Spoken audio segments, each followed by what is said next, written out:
Guides, it's me യുവസാമി. ഇന്നത്തെ കുഞ്ഞു വിശേഷങ്ങൾ നിങ്ങളോട് നേരിട്ട് പറയാൻ വേണ്ടിയിട്ട് തന്നെയാണ് ഈ ഒരു വ്ലോഗ്.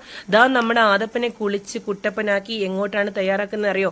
അംഗനവാടിയിലേക്ക് പോകാനാണ് ഗൈസ്. അവന്റെ കുഞ്ഞു ലോകമാണ്, അവനോട് ഭയങ്കര ഇഷ്ടമാണ്. അവന്റെ കുറച്ച് ഫ്രണ്ട്സ് ഉള്ളതിനെ കൊണ്ട്, അവന്റെ വൈബിലുള്ള കുറച്ചൊരു ഗ്യാങ് ഉള്ളതിനെ കൊണ്ടുമായിരിക്കാം ഒട്ടും മടിയില്ല. കരച്ചിലും പിഴിച്ചിലും പ്രശ്നങ്ങളും ഒന്നുമില്ല. കളിക്കാനും പിന്നെ നല്ല കംഫർട്ടായ ടീച്ചറും ആയൊക്കെയാണ് അവിടെ ഉള്ളത്.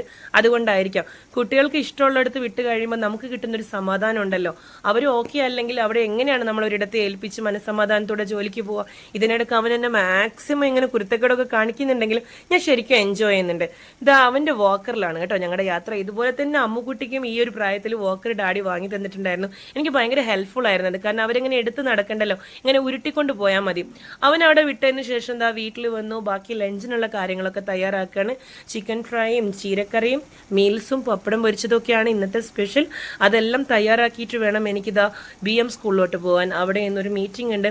ആ മീറ്റിംഗ് കഴിഞ്ഞ് എപ്പോഴാണ് തിരിച്ച് വീട്ടിലെത്തുക എന്നുള്ള കാര്യത്തിൽ ഒരു ഐഡിയ ഇല്ല. അതുകൊണ്ട് തന്നെ എല്ലാം തയ്യാറാക്കിയിട്ടായിരുന്നു ഞാൻ ഇവിടുന്ന് പോകുന്നുണ്ടായിരുന്നത്.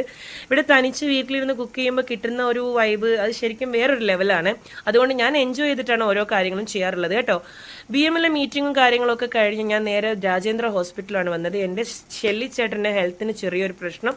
ഡോക്ടറെയൊക്കെ കാണിച്ച് മരുന്നൊക്കെ വാങ്ങിച്ച് ഞങ്ങൾ നേരെ ആര്യ ഭവൻസിലോട്ട് പോയി. അവിടുന്ന് ഒരു ചെറിയ മസാല ദോശയൊക്കെ കഴിച്ച് വീണ്ടും വീട്ടിലോട്ട്.